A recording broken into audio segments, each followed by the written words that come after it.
সবাইকে আমার ইউটিউব চ্যানেলে স্বাগত। আজকে আলোচনা করব তোমরা যারা ক্যালকাটা ইউনিভার্সিটির আন্ডারে সেমিস্টার 4 কিংবা সেমিস্টার 6-এ পড়ছো এবং তোমাদের হিস্ট্রি রয়েছে, যারা সেমিস্টার 4-এ এমডিসি কোর্সে পড়ছো, তোমাদের ইতিহাসে CC5 যে পেপারটা রয়েছে সেই একই পেপার রয়েছে যারা সেমিস্টার 4-এ হিস্ট্রি অনার্সে পড়ছে তাদের DSCC7 পেপার, এবং যারা সেমিস্টার 6-এ এমডিসি কোর্সে পড়ছে এবং তাদের মাইনরে ইতিহাস রয়েছে তাদের পেপারের নাম হলো হিস্ট্রি অফ ইন্ডিয়া 1206 থেকে 1526 খ্রিস্টাব্দ পর্যন্ত।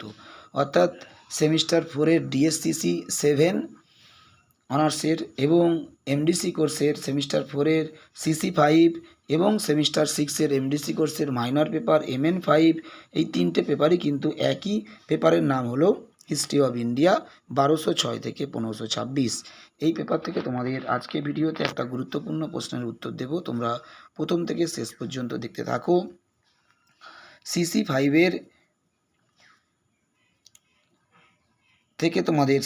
থেকে আলাউদ্দিন খলজির বাজার দর নিয়ন্ত্রণ ব্যবস্থা সম্পর্কে আলোচনা করো। এটা তোমাদের জন্য একটু ছোট, মান 5-এর জন্য আমি উত্তরটা রেডি করে দিয়েছি। আশা করি তোমাদের উত্তরটা ভালো লাগবে। তোমাদের এই CC5 থেকে অলরেডি কিন্তু অনেক প্রশ্নের উত্তর আপলোড করে দেওয়া হয়েছে, যেমন মোহাম্মদ বিন তুগলকের সংস্কারগুলি আলোচনা করো বা পরিকল্পনাগুলি আলোচনা করো, আলাউদ্দিন খলজির অর্থনৈতিক সংস্কারগুলি আলোচনা করো, সুলতানি সাম্রাজ্যের পতনের জন্য ফিরোজ শাহ তুগলক কতখানি দায়ী ছিল আলোচনা করো, ইকতা প্রথার বিবর্তন আলোচনা করো। তোমাদের এখান থেকে আরও বিভিন্ন গুরুত্বপূর্ণ প্রশ্নের উত্তর কিন্তু আপলোড করা কন্টিনিউ হচ্ছে। বেশ কিছু টিকাও তোমাদের আমি দিয়েছি, যেমন তোমাদের খলজি বিপ্লব কী, এর তাৎপর্য লেখো, এটা তোমাদের বড় প্রশ্ন আকারে আমি দিয়েছি। এছাড়া তোমাদের সুলতান রাজিয়ার পতনের বা ব্যর্থতার কারণ, এই প্রশ্নের উত্তরটা তোমাদেরকে অলরেডি দেওয়া হয়েছে। খারাজ, জাকাত, জিজিয়া এবং খামোশ, এদের মধ্যে পার্থক্য লেখো বা এগুলোর সংজ্ঞা দাও বা অর্থ লেখো। ফিরোজ শাহ তুগলকের জনহিতকর কার্যাবলীগুলি সম্পর্কে আলোচনা করো, এরও উত্তর তোমাদেরকে দেওয়া হয়েছে।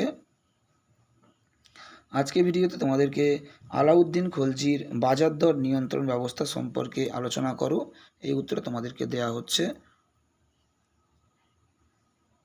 তোমরা প্রথম থেকে শেষ পর্যন্ত উত্তরটা ভালো করে খাতায় লিখে নাও। তোমাদের এই পেপার থেকে যারা প্রথমবার এই ভিডিওটা দেখছো অবশ্যই সাবস্ক্রাইব করে দিও। তোমরা এই পেপারের আরও বিভিন্ন গুরুত্বপূর্ণ প্রশ্নের অ্যান্সার সবই তোমরা পাবে যারা সেমিস্টার 4-এ পড়ছো অনার্স কিংবা তোমরা এমডিসি কোর্সে পড়ছো, এবং সেমিস্টার 6-এও যারা পড়ছো তোমরা অবশ্যই সাবস্ক্রাইব করে দাও, তাহলে তোমরা কন্টিনিউ সমস্ত প্রশ্নের অ্যান্সার কিন্তু চ্যানেল থেকে পেতে পারবে। সবাইকে নমস্কার।